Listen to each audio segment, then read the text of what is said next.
అవుతుంది. నోలు వినడం ఇష్టం లేకపోతే సక్సెస్ అనేది ఎప్పటికీ రాదు. కాబట్టి మనం ప్రిపేర్ కావాలి. ఎన్ని ఎక్కువ నోస్ వింటే అంత ఎక్కువ సక్సెస్ వస్తుంది. ఎందుకంటే లా ఆఫ్ యావరేజెస్ అనేవి ఉంటాయి. ఇక్కడ సక్సెస్ పర్సెంటేజ్ ఓన్లీ 5% to 6%.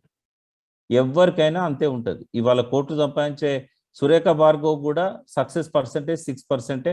ఇందాక రఘు చెప్పిన ప్రమోద్ ఆచార్య కూడా 5 to 6%.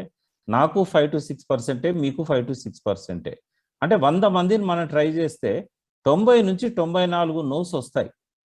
కొన్ని నోస్ ఏమో స్టార్టింగ్లోనే వస్తాయి, కొన్ని నోస్ ఒక 2-3 ఫోన్ కాల్స్ తర్వాత వస్తాయి, ఇంకా కొన్ని నోస్ అనేటి 1-2 సార్లు ప్రోడక్ట్స్ వాడిన తర్వాత వస్తాయి. కాబట్టి ఏ స్టేజీలో నోస్ వచ్చినా కూడా ఒక 100 మంది పేర్లు రాసుకొని మీ ప్రయాణం మొదలుపెట్టండి.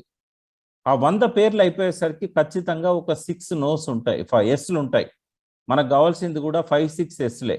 ఒక 5-6 మన మన స్నేహితులు ఈ బిజినెస్ చేయాలని చెప్పి ఖచ్చితంగా నిర్ణయం తీసుకున్నట్టయితే ఈ బిజినెస్లో గ్రోత్ అనేది స్టార్ట్ అవుతుంది. అది ఎంత దూరం పోద్ది అనేది ఎవరని చెప్పలేము. అది నెలకు ₹1,00,00,000 ఇస్తుందా, నెలకు ₹1,00,000 ఇస్తుందా, నెలకు 10,000 ఇస్తుందా అనేది ఆ 6-7 వాళ్ళు చేసే వాళ్ళ స్పీడ్ను బట్టి, వాళ్ళు అర్థం చేసుకున్న దాన్ని బట్టి, వాళ్ళ కమిట్మెంట్ని బట్టి ఉంటుంది. కాబట్టి ఇక్కడ బిజినెస్ అనేది ఒక్కరి మీద ఆధారపడి ఉండదు, టీం మీద ఆధారపడి ఉంటుంది. కొంతమంది అంటారు, నేను ప్రకాష్ సార్ లాగా రఘులాగా నేను మాట్లాడలేను అంటే ఫ్రెండ్స్, ఇక్కడ మూగ వాళ్ళు కూడా ఈ బిజినెస్ చేస్తున్నారు. వాళ్ళు మాట్లాడడానికి వాళ్ళకు నోరే లేదు కదా. వాళ్ళు ఏం చేస్తారు, పేపర్ మీద రాసి చూపెడతారు.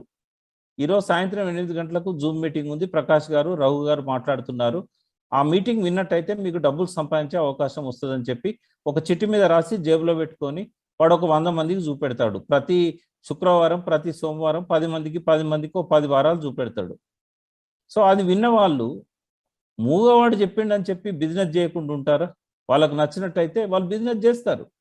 కాబట్టి జూమ్ మీటింగ్కి కనెక్ట్ చేయడానికి మాటలు రానక్కర్లేదు. కాబట్టి ఏది అనర్హత కాదు ఈ బిజినెస్ చేయడానికి. డబ్బు లేకున్నా ఈ బిజినెస్ చేయొచ్చు, మనం బయట సమాజంలో ఘోరంగా ఫెయిల్ అయి ఉన్నా ఈ బిజినెస్ చేయొచ్చు, ఒక కలెక్టర్ స్థాయిలో ఉన్న ఈ బిజినెస్ చేయొచ్చు. ఎంతోమంది ఉన్నారు, ఆర్డీఓలు, రిటైర్డ్ ఆర్డీఓలు, ప్రజెంట్ ఆర్డీఓలు, చాలా మంది బిజినెస్ చేస్తున్న వాళ్ళు ఉన్నారు. కాబట్టి ఎవరైనా రిటైర్డ్ జడ్జెస్ ఉన్నారు ఈ బిజినెస్ చేస్తున్న వాళ్ళు, పోలీస్ ఆఫీసర్స్ ఉన్నారు, ఎంతోమంది ప్రజెంట్ పోలీస్ ఆఫీసర్స్ ఉన్నారు, లాయర్స్ ఉన్నారు. కాబట్టి ఎవరి పేర్లైనా మీరు రాసుకొని ఈ బిజినెస్ ఆపర్చునిటీ చూపెట్టండి, ప్రోడక్ట్స్ గురించి షేర్ చేయండి. అయితే ఒక్కటే ఇక్కడ మనం ఎక్కడ ఫెయిల్ అవుతామంటే, ఒక 18 ఏళ్ళ పిల్లవాడికి ఈ బిజినెస్లో చేరడానికి అర్హత ఉంది,